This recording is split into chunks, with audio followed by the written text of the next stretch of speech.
Government business, order of the day, number 1, standing in the name of Mrs Hersey, the Portable Long Service Leave Community Services Sector Repeal Bill 2025, Serial 18, to move the bill be read a second time. Mr Deputy Speaker, I move the bill be read a second time. I call the next member to speak in the debate. Oh, Leader of the Opposition. Thank you very much, Mr Deputy Speaker. From the outset, our Territory Labor opposition condemns the CLP government for repealing this important legislation for Territory workers in our community services sector. Legislation, Mr Deputy Speaker, which has laid the foundations for a scheme that would have allowed some of our lowest paid Territory workers to carry out their long service leave entitlements over to a different employer within the same community sector. Mr Deputy Speaker, under the scheme, which was due to start early next year in 2026, community services sector workers would have been entitled to portable long service leave if they had been continually working in the sector for the last 10 years but had moved employers. Mr Deputy Speaker, this is a mean and heartless move by the CLP government that has shown complete disdain for Territory workers since they have come to power. Mr Deputy Speaker, the CLP government has failed to live up to its rhetoric around supporting police in offering them a 3% pay rise, which will likely see a mass exodus of police officers to other states across the country where the pay conditions are much better than the Northern Territory. Mr Deputy Speaker, a CLP government that turns a blind eye to the concerns about the misuse of public funds and when it involves their own family members, but it is more than happy to rip away long service leave entitlements from our critical community services sector. Madam Speaker, these are entitlements that workers in the Territory sectors and across our economy can claim already in other jurisdictions. And when we look at parity in the Northern Territory already, Madam Speaker, our public service workers and our construction sector have also already have this entitlement that they can access.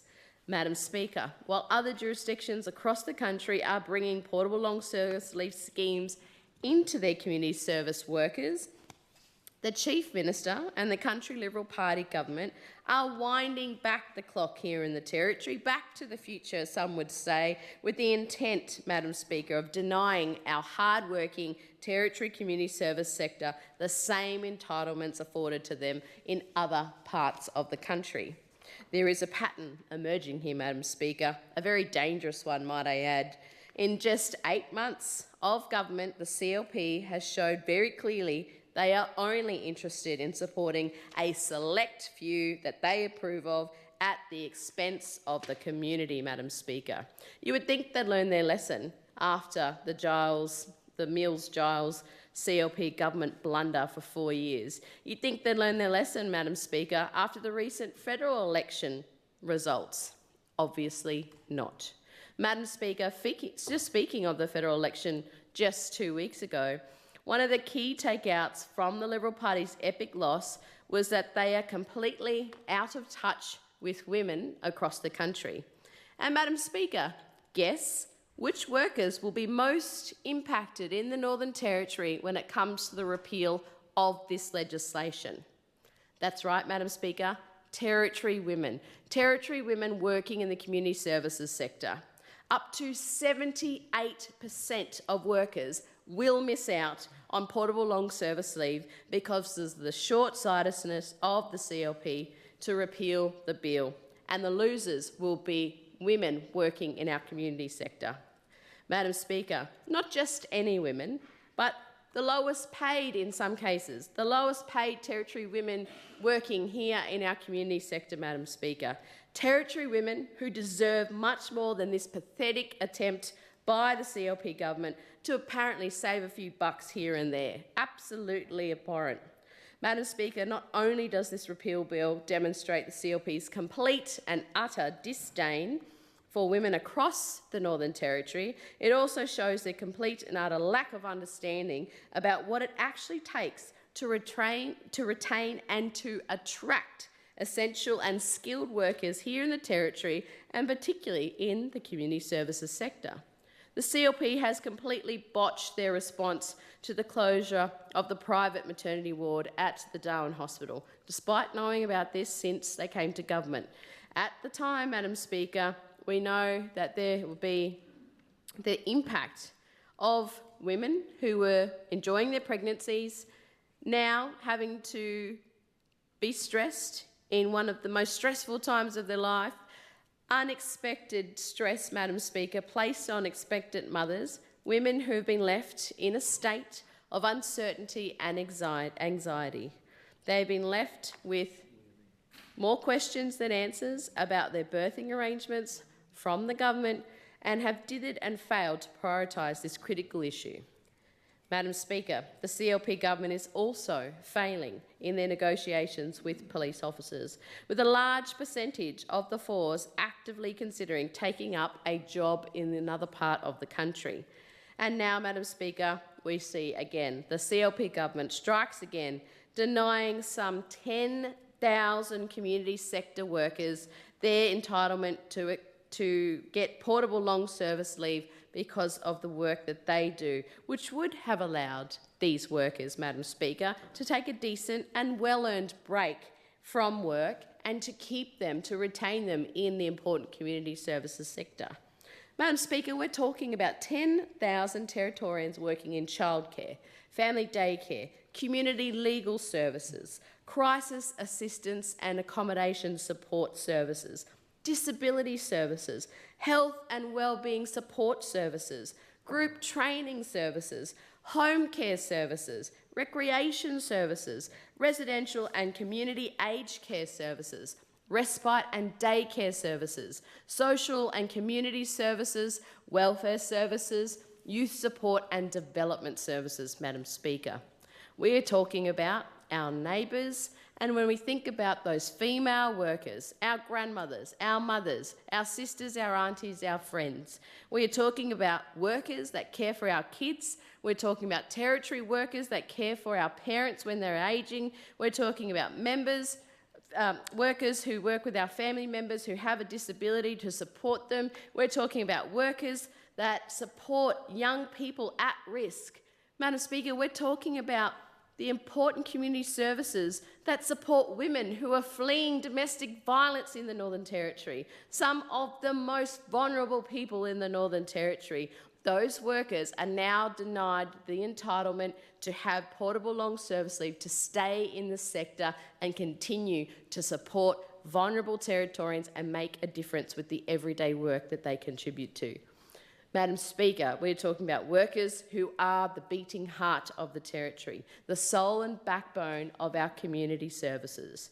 But apparently this is all too much for the CLP government to even bother in allowing them the basic workers' rights and entitlements that would bring them into line with many other workers already in the Territory who receive portable long service leave.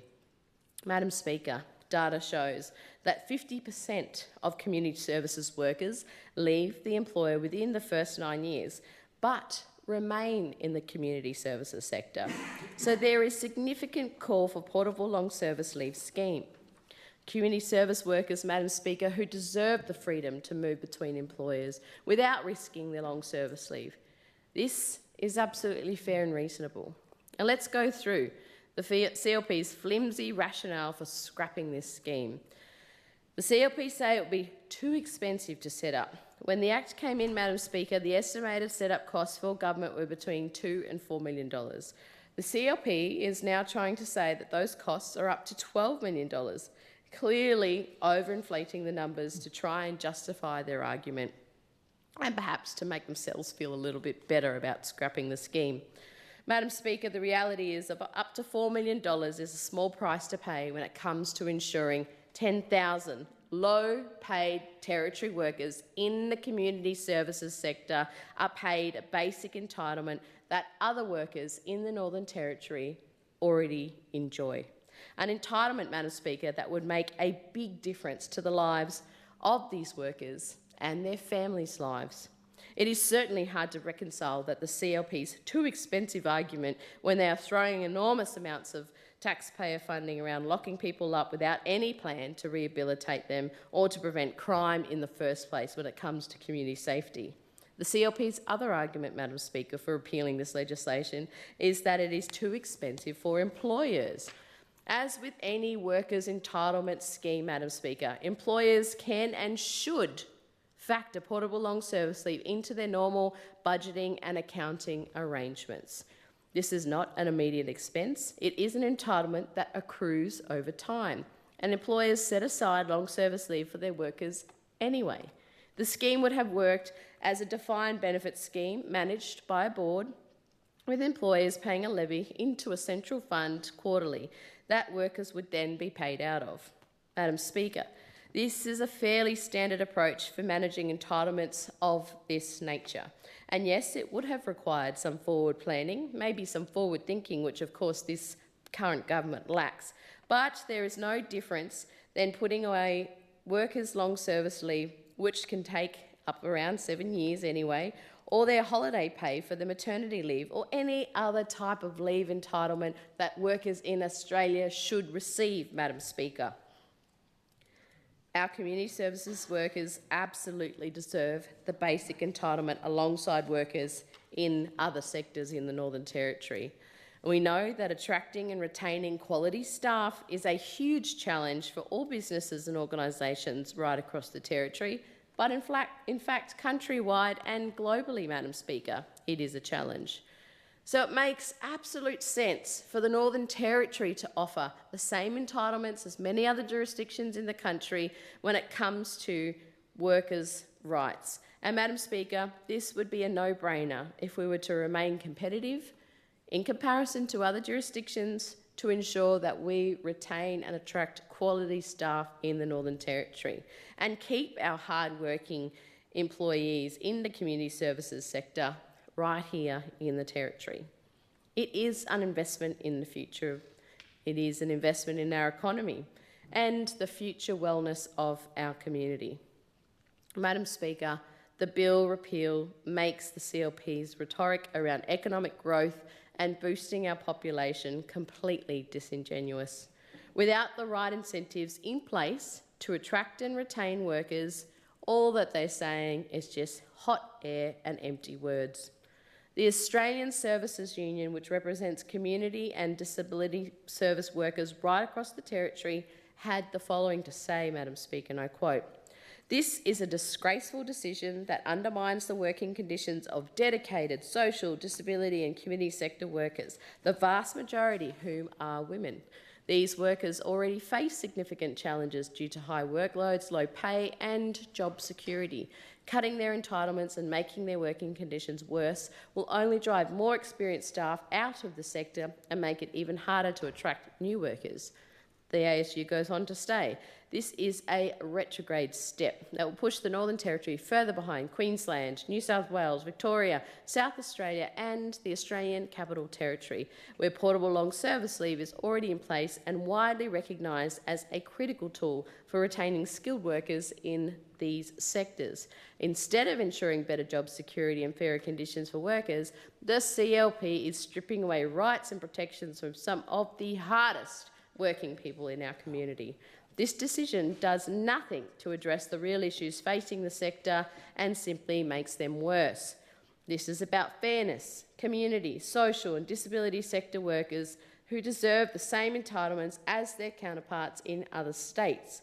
They do some of the toughest jobs in our society, and instead of supporting them, the CLP has chosen to attack their conditions." End of quote.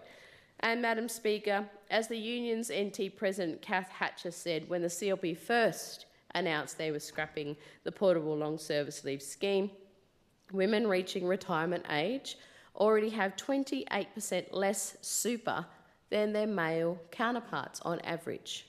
Why? Because they've usually taken time out of the workforce to raise their kids or care for ageing parents, and they are not accruing superannuation during this time. Madam Speaker, this may be okay if someone stays with the same employer throughout their career, but if they make a decision to move between employers, portable long service leave is another form of financial protection, allowing workers to continue to accumulate long service leave. Madam Speaker, the Labor opposition do not support this repeal. We do not support the CLP's short-sightedness and lack of integrity when it comes to supporting workers' rights. We do not support this government's complete and utter lack of regard for some of the most hardest working Territorians. Madam Speaker, our community services sector deserves this entitlement, and they deserve better from a CLP government that just does not care about Territory workers in the community sector. The Labor opposition does not support this bill, Madam Speaker. Member for Port Darwin. Thank you, Madam Speaker. Madam Speaker, I rise in support of the repeal of the Portable Long Service Leave Community Services Sector Act 2024. And Madam Speaker, if I may, just for a moment, I'd like to focus on the reason for granting employees the entitlement of long service leave. Generally, long service leave is intended to reward long-term loyalty of an employee to a single employer. It's a recognition of years of continuous employment. For employers, at its core, it supports retention of employees, which in turn reduces employee turnover and the associated impact of recruitment and training costs.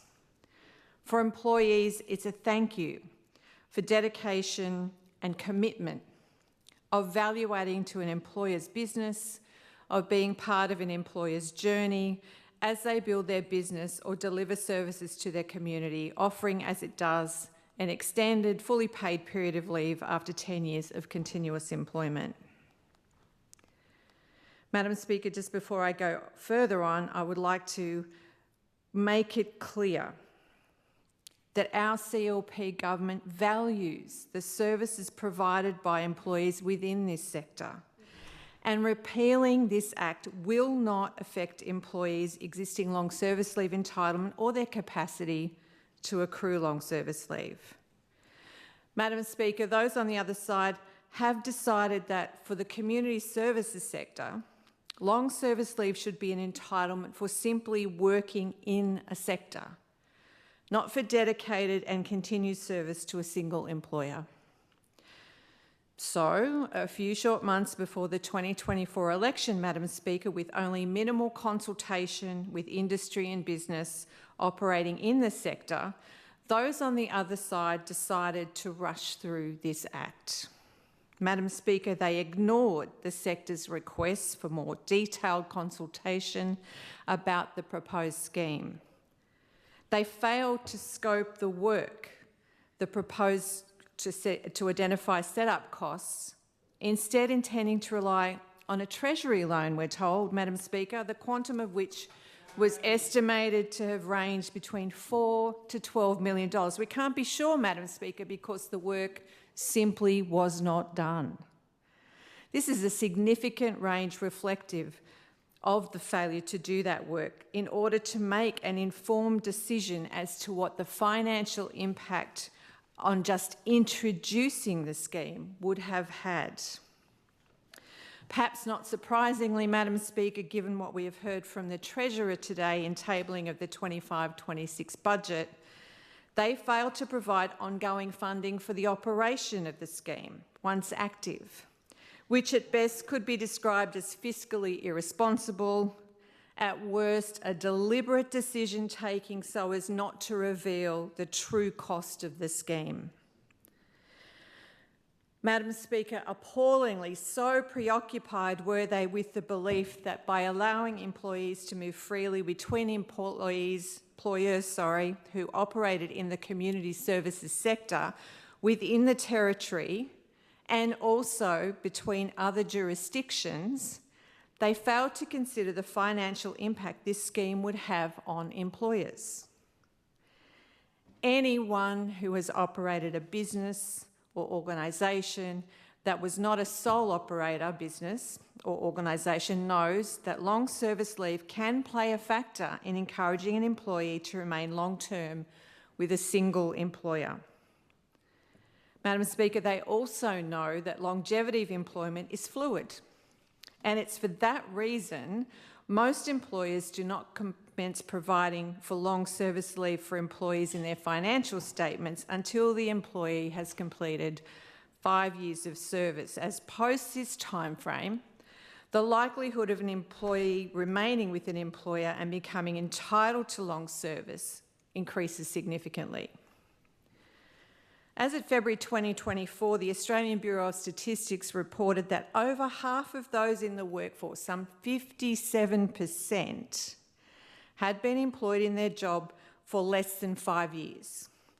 Around 19% had been in their job for less than 1 year, with the proportion of those in their current job between 1 and 4 years rising from 35% in 23 to 39% in 2024. This is a really clear demonstration, Madam Speaker, that on average, people don't stick around in any sector. The introduction of this Act meant that employers would have needed to commence paying the cost of long service leave by way of a levy from the day an employee commenced working with them.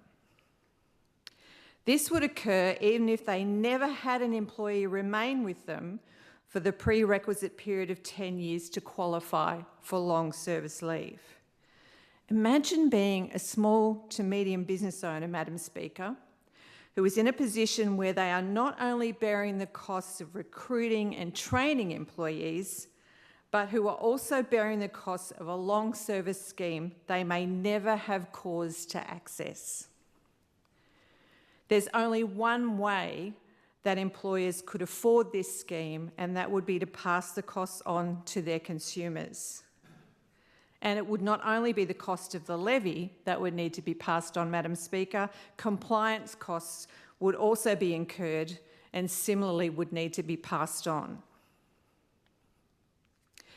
The Territory's existing long service leave entitlements are available to all employees in the Territory. And the simple reality is that despite what those on the other side would have the community believe, there are many people who take up roles with service providers in the community services sector who remain with their employer for the required period to qualify for long service leave. I have personally had the experience of working with people in the disability sector, the healthcare sector and the childcare sector who have worked in their jobs not just for 10 years, but for 15 and 20 years with the same employer and receiving their long service leave entitlements, and most of them were women. The facts are simple. Those on the other side, Madam Speaker, if they truly believed this was a scheme that was necessary, they had 8 years to act. They did not. Instead, they rushed it through in the twilight of their time in government. Thank you, Madam Speaker. Are there any more speakers? Member for Johnston. Thank you, Madam Speaker. Madam Speaker, we've heard in this chamber that this government is committed to growing our economy, growing our workforce and growing our population. Supporting our community sector workers is exactly what we need to do to be able to do that. And having a robust and fair portable long service leave scheme in the Northern Territory would absolutely contribute to that. But equally importantly, we must commit to developing it properly so it works for the workers, it works for the employers and it works for the Territory as a whole. Madam Speaker, the Northern Territory depends on the community sector. It's the second largest employer in the Northern Territory after the public service.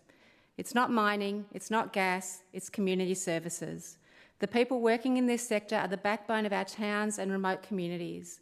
They're our teachers, our aged care workers, our disability support staff, our domestic violence workers, our doctors, our nurses and many more. They are the ones who keep our communities functioning and who provide critical services to our most vulnerable and who keep our Territory moving forward. But we all know that they're under strain. These roles are demanding, often under-resourced, and the burnout rate is high. While many people are initially attracted to work in the Northern Territory, retaining these skilled workers over the long term is a challenge. And that's where portable long service leave can become absolutely crucial. I've had the privilege of working with and for community service organisations for decades, and I've seen firsthand the inequitable working conditions that many of our community sector workers endure. Many of these workers, as we've heard, primarily women, often in low-paid but essential roles, have their efforts go unrecognised in many ways, including in the form of long service leave. Community service workers deserve the same rights as workers in the public service. They deserve to have the right to have their years of service to the community sector counted, regardless of which employer they're working for. They deserve portable long service leave so that they maintain their entitlements when they change employers, because the reality is that often changing employers in the community services sector is by choice, but equally often is as a result of funding cuts outside their control. Right now, when community sector workers change jobs, even if they stay in the same sector and in the same community, they lose their long service leave entitlements. This policy punishes the very workers that we should be trying to hold on to. As I said, the ones who are the backbone of our community sector and community. We can't afford to keep losing skilled, experienced people from the sector. A well-designed portable long service leave scheme would solve that. It recognises continuous service regardless of employer. It gives workers a reason to stay in the Northern Territory long term, and it shows that we value their commitment. It would encourage more skilled workers to consider the Territory as a place where they can build a sustainable career, something that's an absolute priority I've heard from this government to attract more people to the Northern Territory. A properly implemented portable long service scheme would also increase the Territory's ability to compete with other regions in attracting and retaining talented professionals, which is critical as we work towards that goal of growing our population and economy. Other states, soon 5 of them across Australia, have already implemented these schemes. They didn't rush them. They work with peak bodies, with unions and employers over several years to design a scheme that would be affordable, practical and suited to the unique needs of the sector. These schemes have been developed with consultation and care, taking into account the issues that have been raised by other members in this House, and they have been rolled out in a way that has worked properly for all involved. Here in the Northern Territory, we can do the same. We don't need to reinvent the wheel. We can learn from these other states. We can work collaboratively with the sector and develop a scheme that meets the needs of both workers and employers. But for that to happen, we need to have a government that's truly committed to getting it right and not just rushing to either get rid of a scheme or rush a scheme without proper consultation. Madam Speaker, we've been told that the government's plan to support workforce growth is a website, a PALM scheme expansion, more migrant workers and some investment in training. That's not enough, and none of it addresses retention. None of it supports the people who are already here doing the work under pressure. If the government is committed to repealing this Act, and I agree that the current model is flawed, I cannot support that repeal unless there is a clear public commitment to developing a scheme that will actually work. We need a scheme that's built with the community sector for the community sector, that addresses the unique needs of our workers, of our communities, that supports retention and helps deliver what we all want: a stronger Northern Territory population, a more robust Northern Territory economy and better outcomes for all Territorians. Repealing this bill without a plan for what comes next would be irresponsible. It will be abandoning the workers and undermining the work that needs to be done to ensure that we've got a strong, supported workforce in the Territory. Repealing this Act needs to come with a commitment to getting it right through genuine consultation, careful planning and a shared purpose. We owe it to our workers and to the future of the Territory to ensure that we make changes and put things in place that are effective and sustainable. Madam Speaker, I cannot support repealing this bill without a clear commitment to developing a portable long service leave scheme that will work across the Territory. Let's ensure that we're providing the support and recognition that our workers deserve and that the Northern Territory needs to grow both economically and socially. Thank you, Madam Speaker. Member for Nighcliff. Thank you, Madam Speaker. Thank you. I rise today to speak against the government's proposal to repeal the portable long service leave scheme in the Northern Territory. This decision reflects not only a failure of policy, but a failure of process, a failure to consult, a failure to listen, and ultimately a failure to govern in the public interest. This is a textbook case of what happens when the government acts without proper consultation, without listening to those on the front lines, and without engaging with the people most affected by their decisions. The result is bad policy, wasted money, and a weaker Northern Territory. So I want to be clear, this repeal is not reform. It's a retreat. It is a regressive step that undermines worker protections in a sector already stretched thin and already underpaid and already battling a revolving door of short-term contracts and funding insecurity.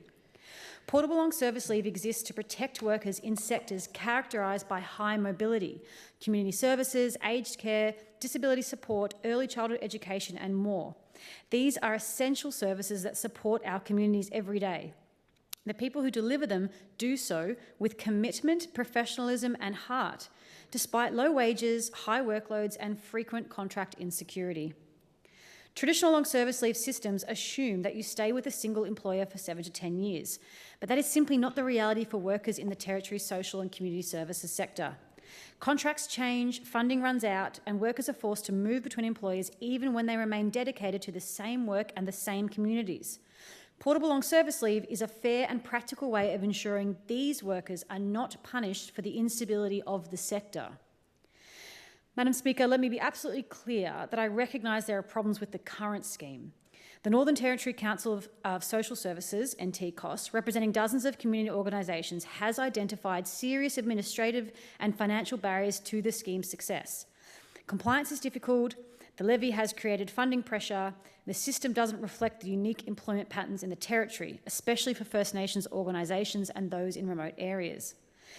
But the answer to this problem is not to scrap the scheme entirely. The answer is to fix it. That is what responsible government would do.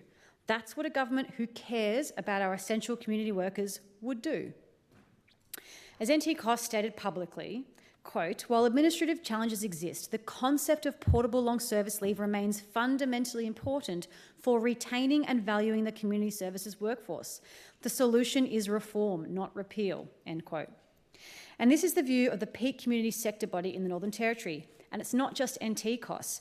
Catholic Care NT, a major provider of services across the Territory, has said, quote, if the NT government is serious about workforce retention in the social services sector, portable long service leave must be seen not as a cost burden, but as an investment in people, end quote.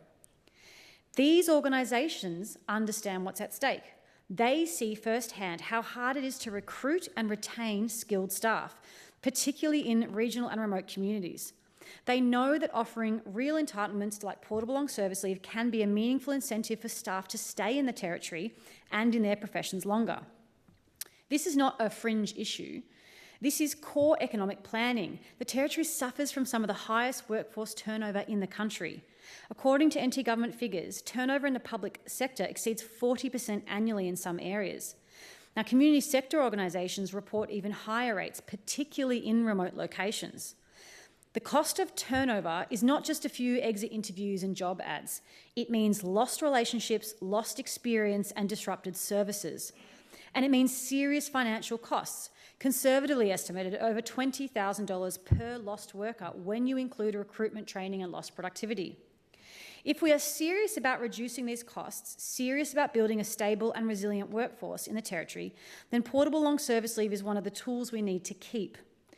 It is so galling to me to hear those opposite cheering on this bill just because they're so focused on trying to score points against Labor.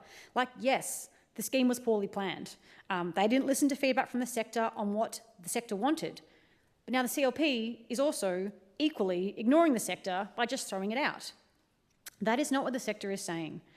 And to hear those opposite try and frame it as a situation where the only ones who deserve long service leave are those that manages to stay with one employer is so insulting to workers. I know this because they tell me. It just shows how removed from workers and their reality the CLP government is. There are so many reasons that people are forced to move through employers that are out of their control. And these tireless workers should not be punished for that. I reject the idea that the current system should simply be thrown out. What we need is a government willing to do the work, willing to sit down with community organisations, unions, First Nations leaders and workers themselves, and willing to design a better model together. Which is why I'm calling for the reform, not repeal approach. Let me outline what this means in practical terms. First, I will call for the establishment of a multi-stakeholder reform task force. This task force would include representatives from community sector organisations, unions, employer bodies, Aboriginal organisations and workers from urban and remote communities and the relevant government departments. The task force would be tasked with reviewing the current scheme and producing a set of concrete reform recommendations within an 8-month period, including an initial 2-month establishment period to secure resources, develop terms of reference and appoint members, a 3-month consultation period with particular focus on remote communities and Aboriginal workers, and a final 3-month reform design phase to produce a consensus-based model for legislation and implementation. This is not a radical idea. This is best practice governance, collaborative, transparent and evidence-based. Second, we should be implementing tiered administrative requirements to ease the burden on smaller and remote organisations. That means simplified compliance processes for small or volunteer-run organisations, technology solutions that reduce paperwork and allow for offline data collection and periodic uploads, particularly important for service providers in communities with limited internet access, and dedicated government support for system navigation and compliance. Third, the funding mechanism must be redesigned. The government should explore differential levy rates based on the size and capacity of organisations. Also, funding agreements between the government and service providers should include the cost of the levy so that entitlements for workers are not pitted against service delivery. Government contracts must be realistic about the cost of doing ethical business. And fourth, the scheme must be tailored to reflect the real-world employment patterns in the Territory. And this includes recognising and supporting part-time and casual workers who frequently move between roles, female-dominated sectors and the ongoing gender pay gap, the particularly high rates of insecure employment in care and support work, and the mobility and complexity of employment in remote communities. The current scheme has not delivered on its promise. But rather than fixing it, this government is walking away. That is a failure of leadership. Meanwhile, other jurisdictions are moving forward. In Queensland, the ACT and Victoria, portable long service leave schemes are in place for community service workers, construction workers, and even cleaners and security guards. Those governments recognise that worker protection and workforce stability are not contradictory goals. They go hand in hand. And Madam Speaker, we cannot ignore the gender implications of this repeal. Community sector work is overwhelmingly carried out by women. In fact, in the Territory, over 80% of workers in care-related services are women.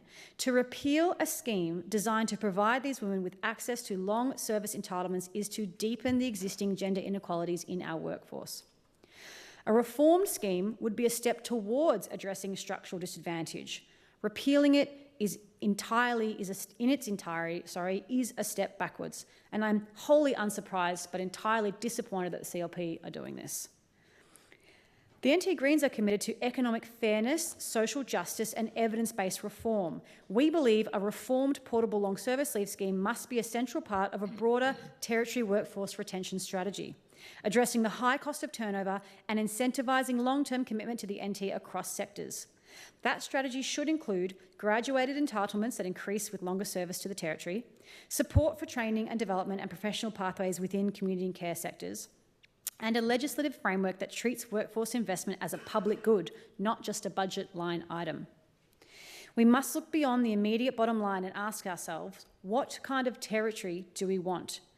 Do we want a place where care workers are valued, where community organisations are supported, and where people see a future in staying and serving the NT?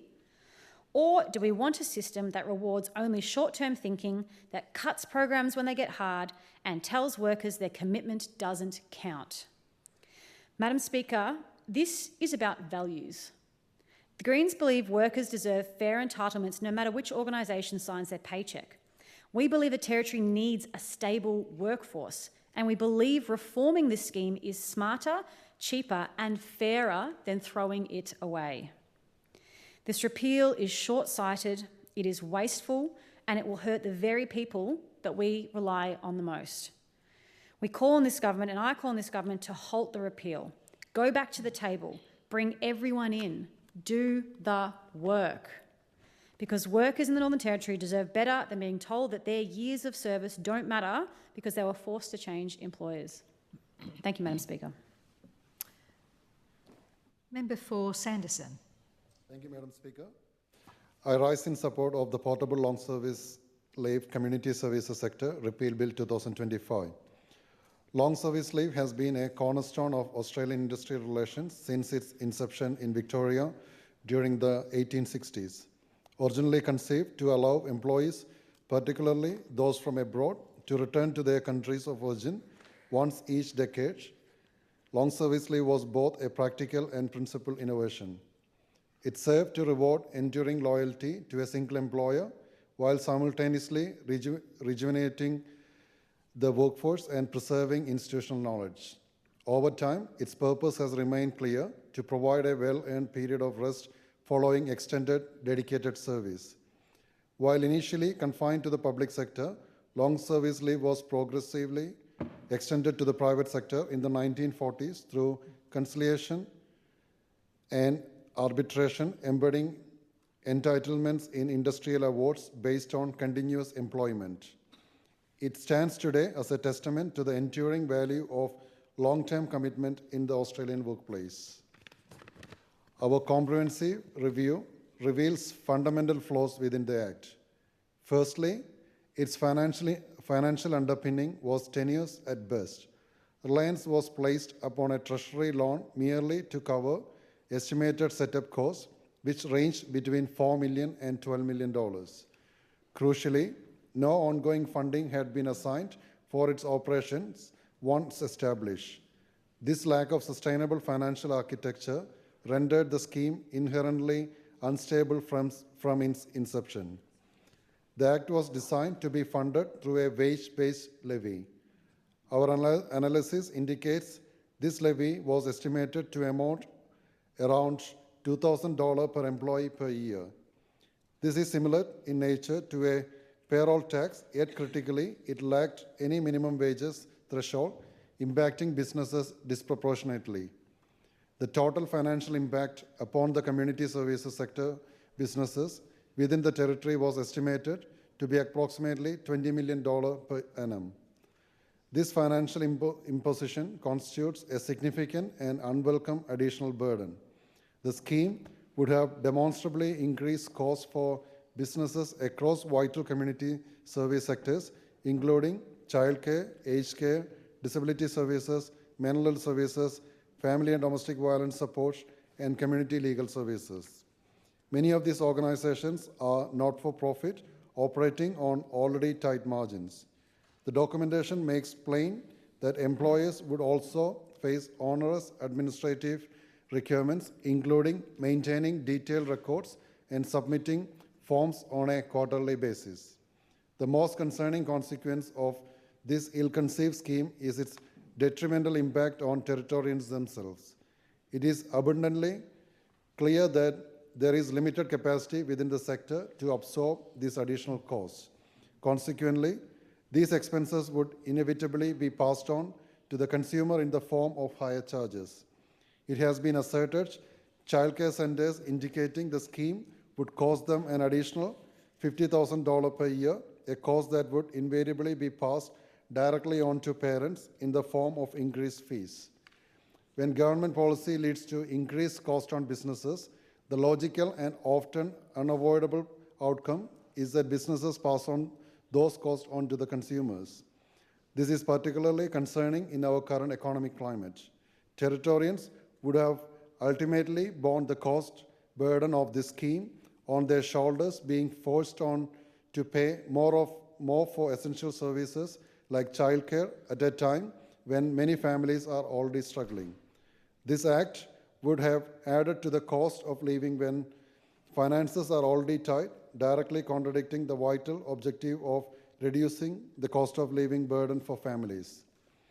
While the opposition may claim their thought-out scheme aimed to reduce the cost of living for young Territorians, the evidence points to precisely the opposite effect.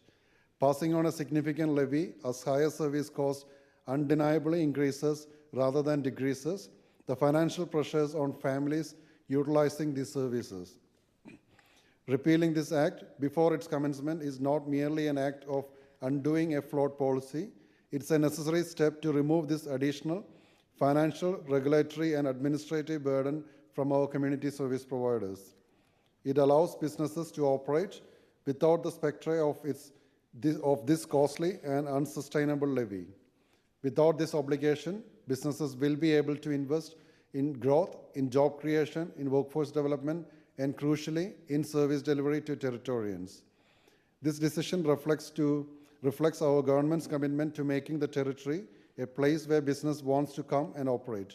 By alleviating these burdens, we foster an environment conducive to creating more job opportunities for people.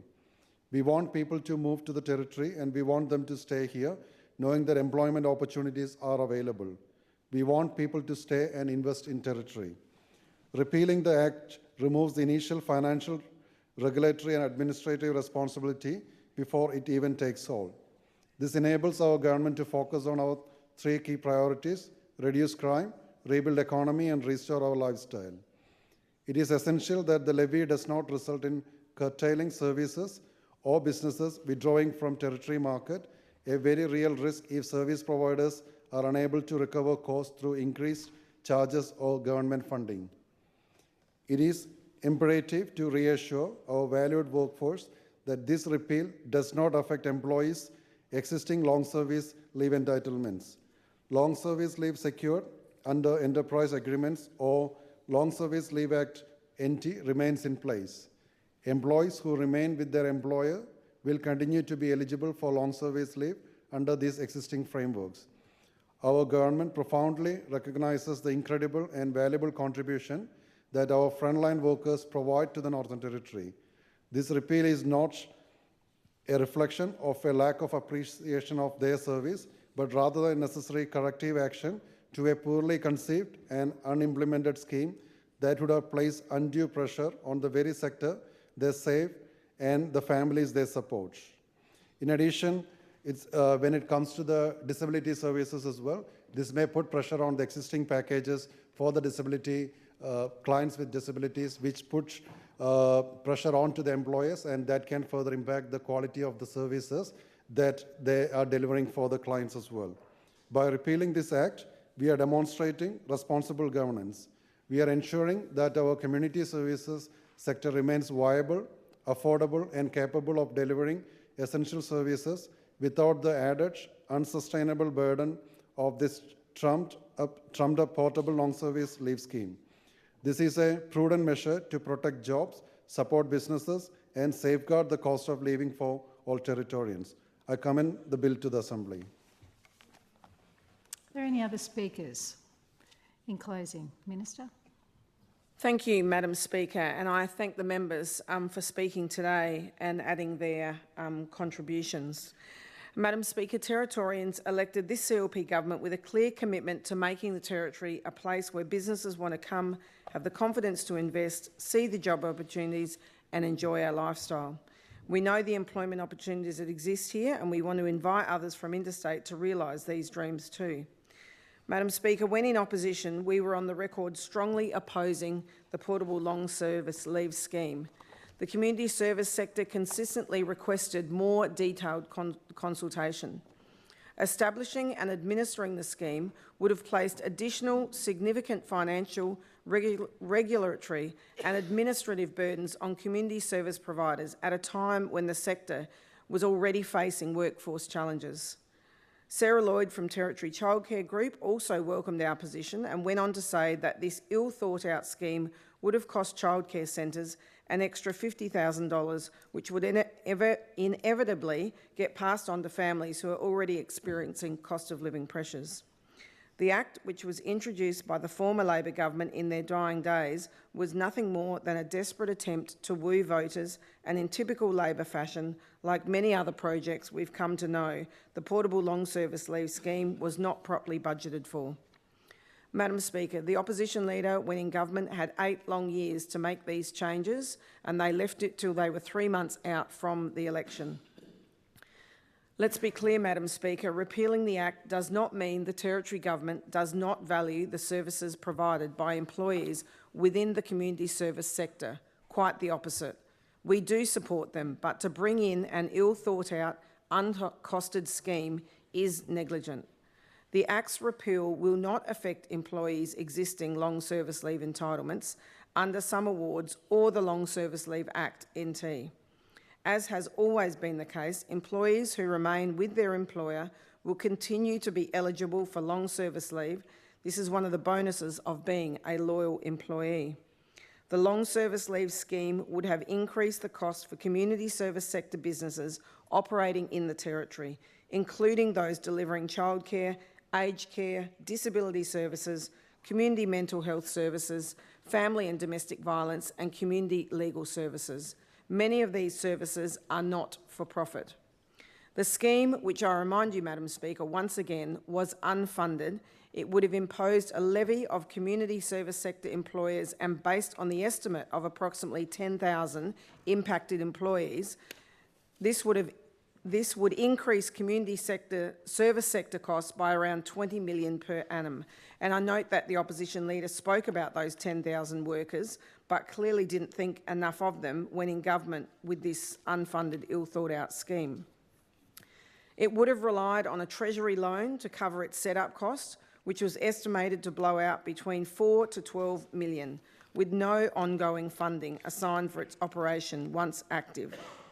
There seems to be a pattern here, Madam Speaker, as we saw today and heard from the Treasurer. There were many uncosted things in the budget that didn't have funding ongoing in their operational funding. So I think it's just a modus operandi by Labor. Madam Speaker, as this had not been implemented, it is a simple and straightforward repealing of the Act. It's an essential part of the government's ongoing efforts to ensure community service sector employers can better focus on delivering essential frontline services, invest in growth, job creation, workforce development and service delivery to Territorians. And I'd just like to point out, Madam Speaker, that NT costs, even back in March when we first brought this in, they went on to say, and I quote, "The model implemented was fundamentally flawed and would not have adequately served the community service sector's employees. The scheme, as legislated, failed to provide sustainable benefits to workers in this sector. The model introduced by the previous government simply didn't meet the needs of the community service workforce." So, Madam Speaker, this is our opportunity to show our continued commitment to a brighter future for all Territorians, and I commend this bill to the House. The question is the bill be now read a second time. Those of that opinion say aye. To the contrary, no. I think the ayes have it. The Clerk. A bill for an act to repeal the Portable Long Service Leave Community Services Sector Act 2024. Minister.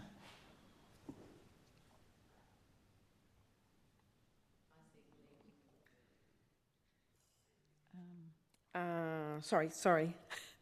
Madam Speaker, I seek leave to move the third reading. Is leave granted? Leave is not granted. We'll move into the consideration in detail stage.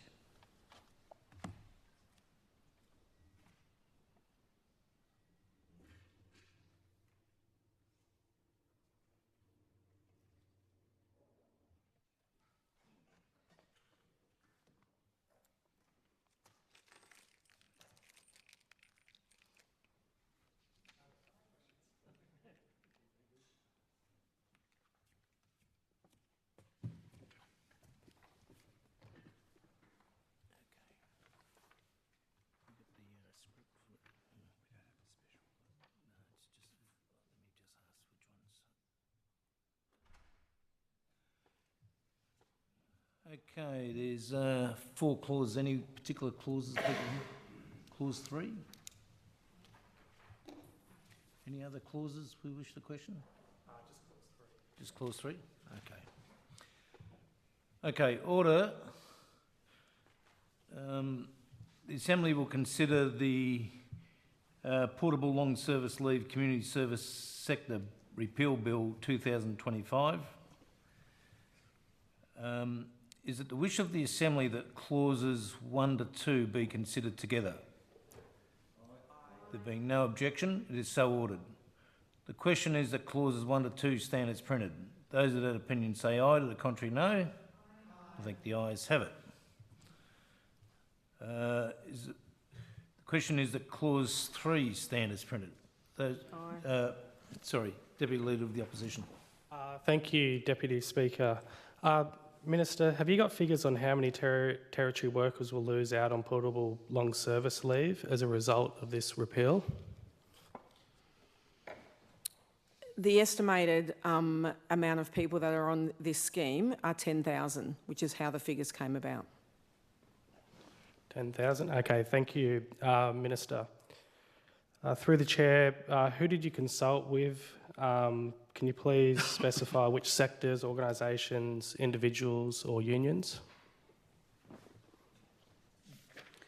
Yeah, so we did consult. We met with the Australian Services Union back in April.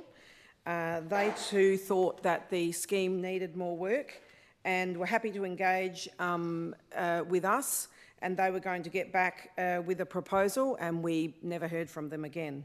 But there was also, we wrote to community stakeholders, and there was a whole list of community stakeholders that we wrote to.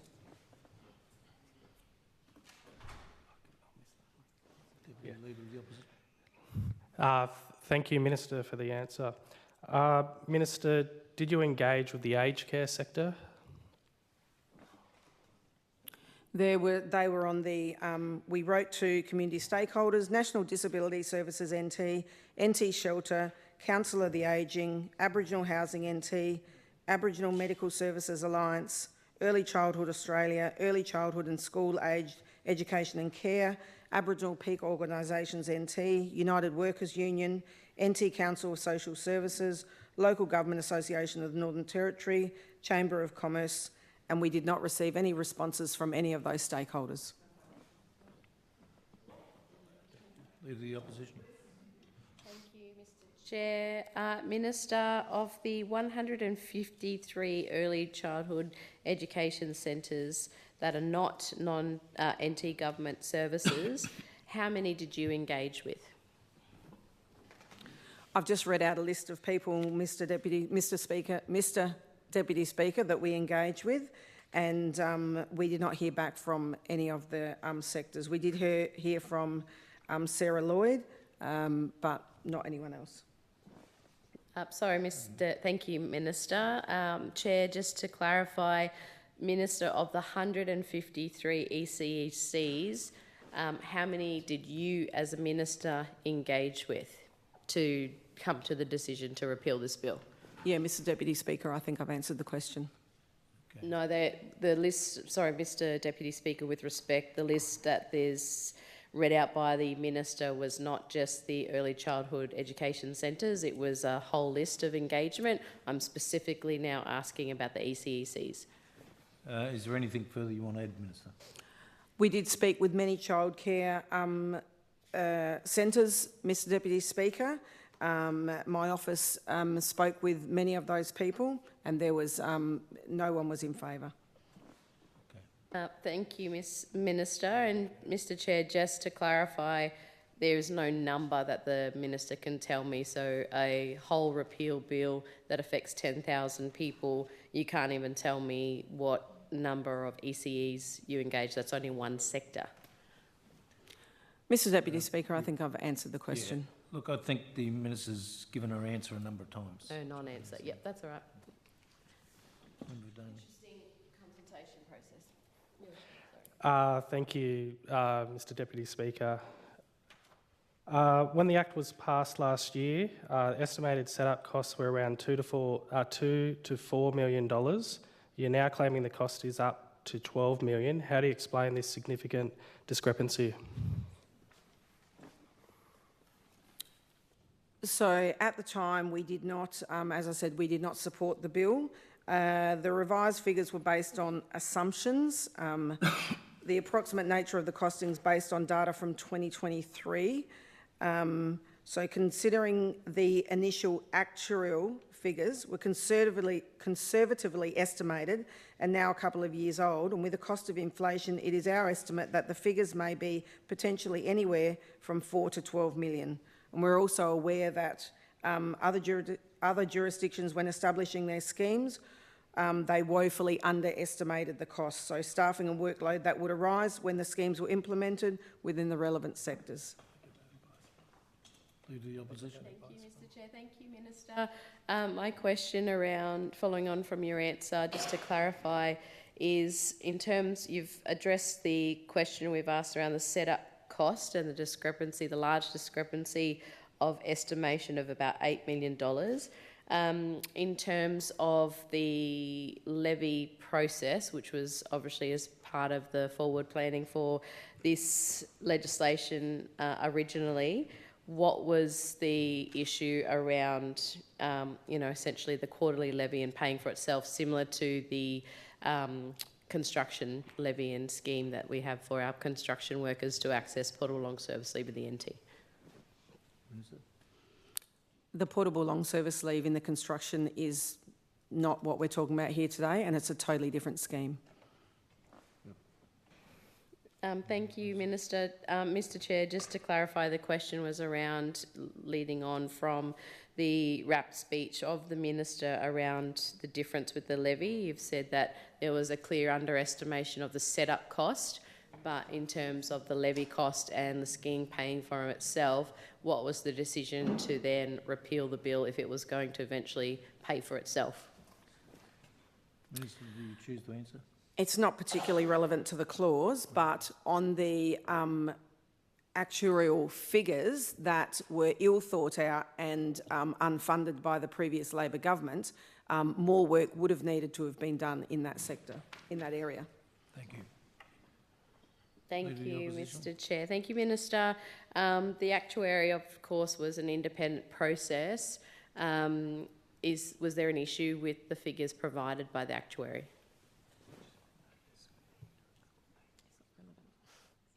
It's not relevant to the clause.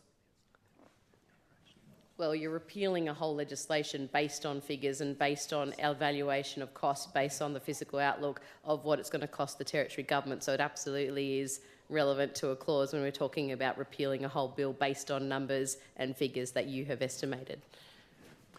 So the costs were based, the actuarial figures from 2023, which estimated that employers would pay an annual levy being equivalent up to $2,000 per employee in a sector that was estimated at the time to cover approximately 10,000 people.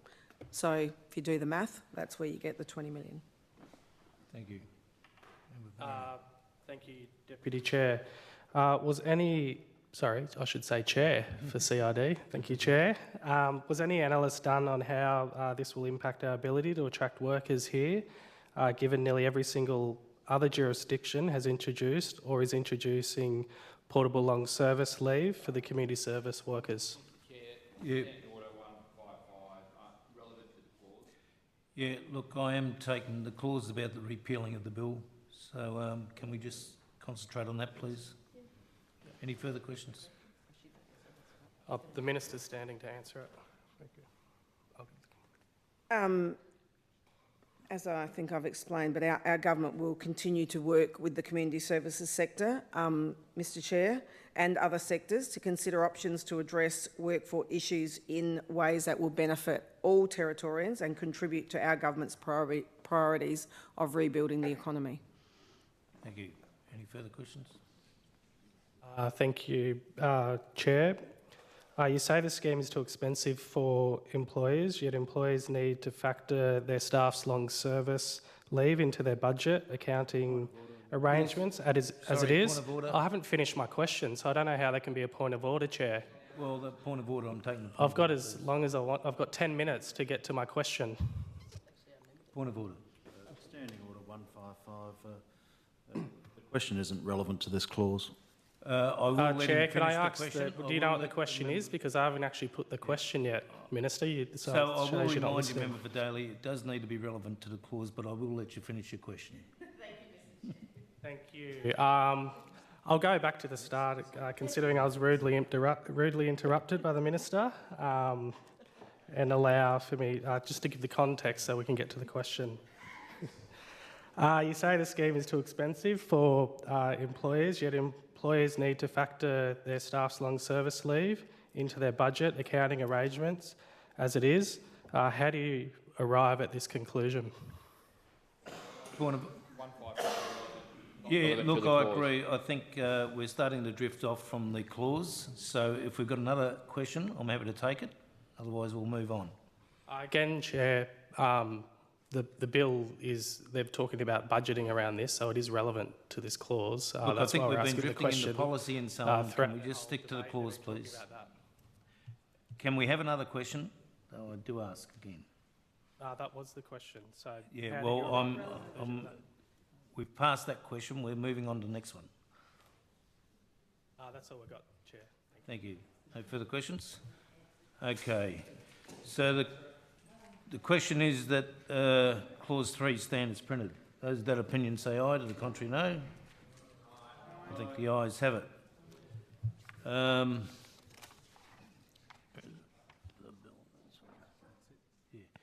Is it the wish of the Assembly that the remainder of the bill be taken together? There being no objection, it is so ordered. The question is that the remainder of the bill stand as printed. Those of that opinion say aye, to the contrary no. I think the ayes have it.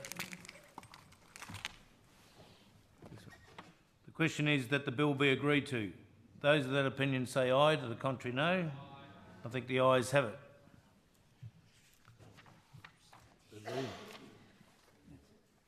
Minister.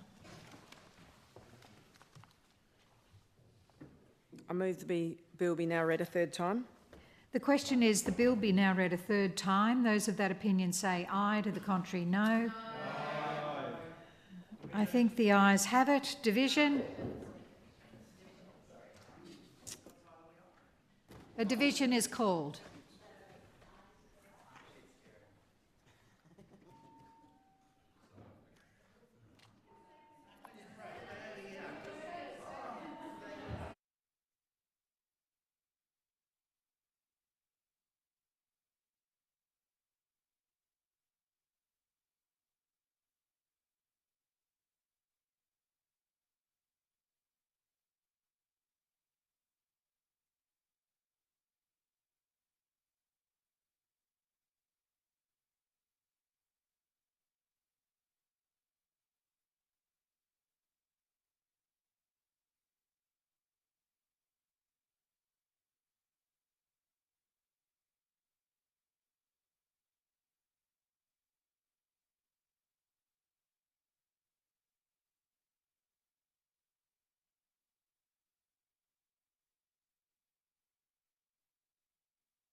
7 noes and 17 ayes. The ayes have it.